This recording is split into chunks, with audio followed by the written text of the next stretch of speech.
नमस्कार दोस्तों, आज बात करने वाला हूँ GSTR 9 और 9C की लेट फीस के बारे में।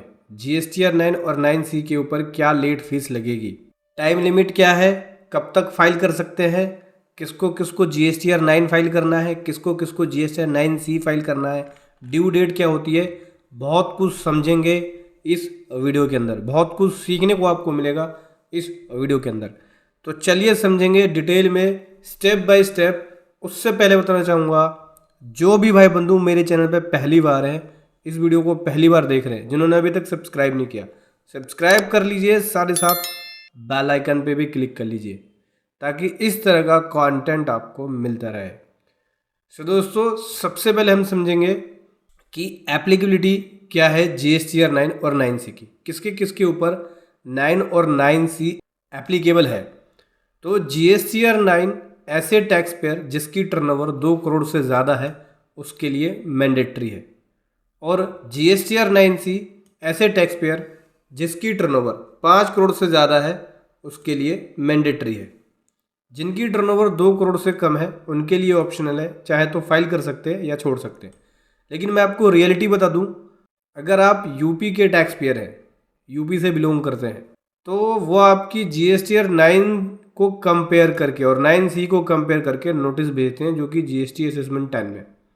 अगर आप नहीं फाइल करते हैं तो असेसमेंट 10 में आपके पास नोटिस आएगा और वो कंपेयर करके भेजेगा, बहुत सारी डिटेल्स होती है भेजेगा। तो कहीं भी अगर आपने मिस्टेक कर रखी होगी अपनी रिटर्न्स में R1 या 3B में, तो वो हाईलाइट करके आपको भेज देगा। 9 फाइल करके आप उन मिस्टेक्स को ठीक कर सकते हो। अगर आपने मिस्टेक कर रखी होगी पूरे साल की रिटर्न में, तो 9 गलत नहीं है, सही है, कुछ भी गलती है 9 के अंदर रेक्टिफाई कर लो। एडिशनल लाइबिलिटी बनती है, जमा करा लो। एक्सेस क्लेम कर रखा है ITC, जमा करा लो। शॉर्ट टैक्स की पेमेंट है, जमा करा लो। इससे आप जो हैवी इंटरेस्ट लग जाता है बाद में, उससे बच सकते हो। फिलहाल के लिए ये समझो कि GSTR 9 और 9C किसके लिए एप्लीकेबल है। सिंपल सी साधारण सी भाषा में, GSTR 9 ऐसे टैक्स पेयर जिसकी टर्नओवर 2 करोड़ से ज़्यादा है उसको भरना ही पड़ेगा, और GSTR 9C ऐसे टैक्स पेयर जिसकी टर्नओवर 5 करोड़ से ज़्यादा है उसको भरना ही होगा। इसकी ड्यू डेट क्या होती है? दोनों ही रिटर्न की ड्यू डेट 31 दिसंबर होती है। जैसे कि 22-23 की अगर आप फाइल कर रहे हैं तो 22-23 के लिए 31 दिसंबर 23 ड्यू डेट है। अब हम बात करते हैं लेट फीस के बारे में। तो सबसे पहले समझ लो GSTR 9 और 9C के लेट फीस के बारे में। तो सबसे पहले तो ये समझ लो GSTR 9C पे कोई लेट फीस नहीं लगती, इसमें जर्नल पेनल्टी लगती है जो मैं आगे बताऊंगा।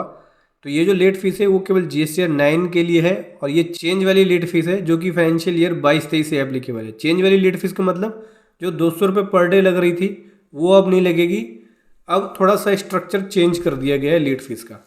क्या स्ट्रक्चर है देखो समझो।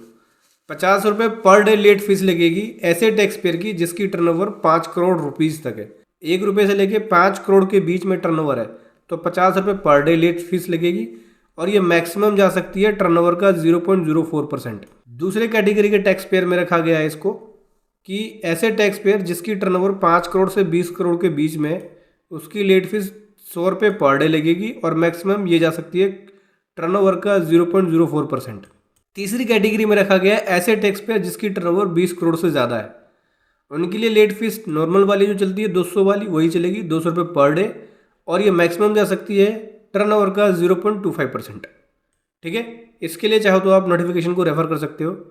नोटिफिकेशन नंबर 7/23 को देख सकते हो, जो कि लेट फीस को रिड्यूस कर रहा है 22-23 से, फाइनेंशियल ईयर 22-23 से ये रिड्यूस कर रहा है लेट फीस। तो ये स्ट्रक्चर है लेट फीस का जो अब 9 पे लगेगी। टाइम लिमिट क्या है 9 को फाइल करने के लिए? देखो, पहले आप 5 साल की 9 को फाइल कर लेते थे, 4 साल की 9 को फाइल कर लेते थे। अब ऐसा है नहीं, टाइम लिमिट सेट कर दिया गया है। बिलेटेड 9 यानी बिलेटेड GSTR 9 या 9C को अब आप 3 साल के बाद फाइल नहीं कर पाओगे, यानी विद इन 3 ईयर के अंदर जो ड्यू डेट होती है उस ड्यू डेट से विद इन 3 ईयर के अंदर आपको GSTR 9 या 9C फाइल करना होगा। अगर ये डेट एक्सपायर हो जाती है तो आप उसके बाद फाइल नहीं कर पाओगे GSTR 9 और 9C। देखो, आप बोल रहे होगे सूरज जी आपने GSTR 9 के बारे में बता दिया, उसकी लेट फीस के बारे में बता दिया, GSTR 9C की लेट फीस के बारे में कौन बताएगा? बिल्कुल दोस्तों, तेरा सूरज सब कुछ बताएगा रे।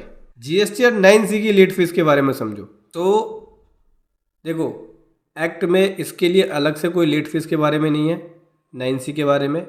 इसके लिए आप देख लो जो कि पेनल्टी के बारे में बोलता है, सेक्शन 125 देख लो, ठीक है। सेक्शन 125 जनरल पेनल्टी के बारे में बोलता है। अगर आप लॉ के जो प्रोविजंस है उसको फॉलो नहीं करते जीएसटी लॉ के, आपके ऊपर सेक्शन 125 का प्रोविज़न है वो एप्लीकेबल हो जाएगा, जो कि जनरल पेनल्टी के रूप में आप बोल सकते हो, जहाँ पे 50,000 रुपये तक की पेनल्टी लग जाती है, ठीक है। अगर आप 9C फाइल नहीं करोगे तो 50,000 तक की पेनल्टी लग सकती है, जो कि जनरल पेनल्टी का एक रूल है। मान लो आपने जीएसटीआर 9 फाइल कर दिया, 9C फाइल नहीं किया, तो उस केस में सेक्शन 125 की पेनल्टी आपके ऊपर लग सकती है, जो कि 50,000 रुपये तक की पेनल्टी है। तो समझ गए दोस्तों, ये है टाइम लिमिट, लेट फीस और एलिजिबिलिटी ऑफ जीएसटीआर 9 और 9C। वीडियो कैसे लगी ज़रूर बताएं। Thank you so much. जय हिंद, वंदे मातरम।